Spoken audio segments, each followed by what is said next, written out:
सौंदर्य होते.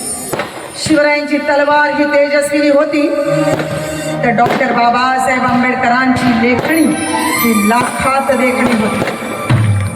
दोन्हीही धारदार होत्या. कशा होत्या? धारदार होत्या.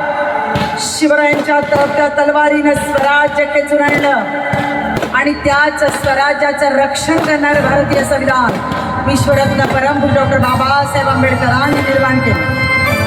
आणि म्हणूनच या महाराष्ट्राचे ज्येष्ठ कवी आदरणीय प्रतापसिंग गोदडेदारांनी लिहून ठेवले की दोनच राजे इथे गाजले कोकण पुण्यभूमीवर, एक त्या रायगडावर, एक चवदार तळ्यावर.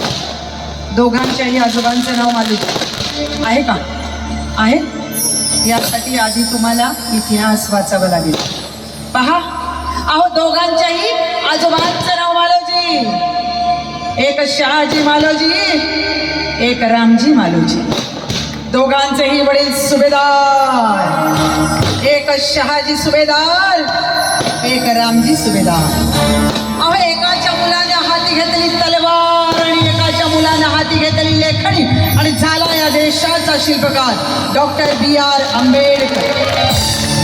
आणि म्हणूनच अशा या महापरिवर्तनवादी महामानवांच्या चरणी विनम्र अभिवादन करते आणि हा मानाचा मुजरा करते, हा मानाचा मुजरा करते, हा मानाचा मुजरा करते.